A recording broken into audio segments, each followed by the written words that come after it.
आदाब नाजरीन, बात करते हैं ईरान में प्रोटेस्ट जो चल रहा है। ईरान में जो इनकलाब की तहरीक उठी है, इसको लेकर सारी मुल्क दुनिया में तशवीश की लहर दौड़ रही है और हर मुल्क नजर रखा हुआ है कि ईरान पर क्या हालात होने वाले हैं। अगर हम ईरान का पस मंजर देखें तो ये पहली बार ईरान में इनकलाब नहीं उठा है। ईरान में इस तरह की सड़कों पर आवाम का निकल आना या ईरान में इस तरह की तहरीक पहली बार नहीं है। और ईरान के ताल्लुक से दुनिया ये अच्छी तरह वाज़े जानती है कि ईरान बेबाक तरीके से अपने पड़ोसी ममालिक के अलावा दुनिया के ताकतवर ममालिक को चुनौती देता है।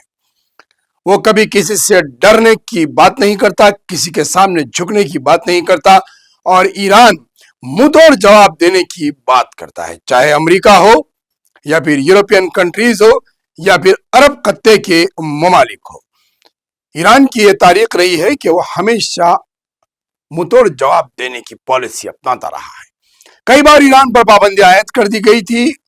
उसके एयरबेस बंद कर दिए गए थे, उसके अद्वियात, उसके समंदरी रास्तों से, उसकी तिजारती मामलात पर पाबंदी आयद कर दी गई थी, फिर भी ईरान पीछे नहीं हटा,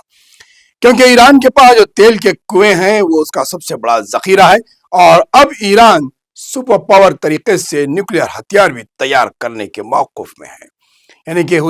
ईरान के पास फौजी ताकत और समंदरी ताकत के अलावा जिस तरीके से पेट्रोल के जखीरे मौजूद है वो दुनिया में किसी से डरता नहीं है। आज ईरान में जो एहतजाज किया जा रहा है, 1979 में इसी तरह का रिवॉल्यूशन आया था, उसकी हम आपको एक तस्वीर की झलक बताते हैं। यह अब ईरान का 1979 का रिवॉल्यूशन है, जो पर्शियन सदर रजा शाह पहलवी के खिलाफ अल्लामा ख़ुमैनी के तायीद में इस्लामिक रिवॉल्यूशन कहा गया था। इसे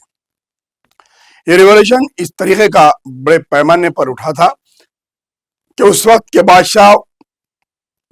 रजा शाह पहलवी को बुर्खा पहनकर ईरान से फरार होना पड़ा था। यानी कि पर्शियन बादशाह की जो आखिरी कड़ी थी रजा शाह पहलवी, उनकी जो आज़ादाना हुकूमत थी उसके खिलाफ इस्लामिक रिवॉल्यूशन आया, जहाँ गोशा पर्दा पाबंदी और इस्लामिक मामलात पर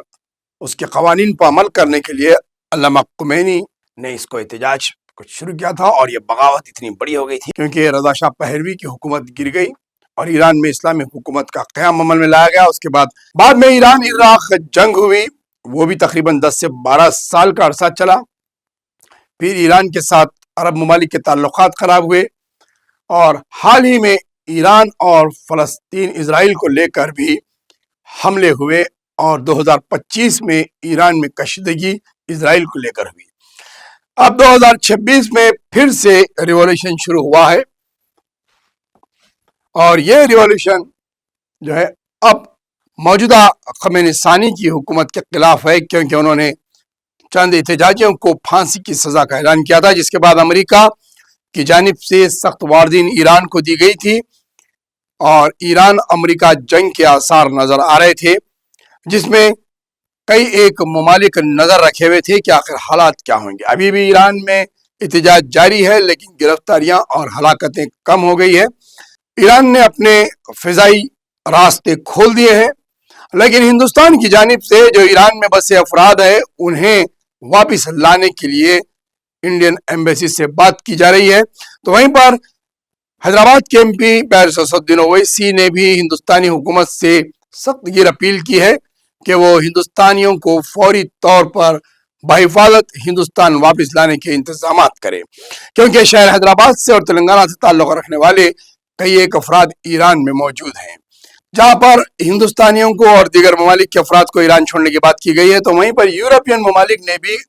ईरान से अपने तकरीबन तमाम शहरियों को वापस आ जाने का मशवरा दिया है, क्योंकि किसी भी वक्त ट्रंप हुकूमत हमला ईरान पर कर सकती है, क्योंकि सोशल मीडिया के जरिए अमेरिकन मीडिया की जानिब से इस बात का ऐलान बार बार बताया जा रहा है कि अमेरिका किसी भी वक्त ईरान पर हमला कर सकता है। ऐसे हालात में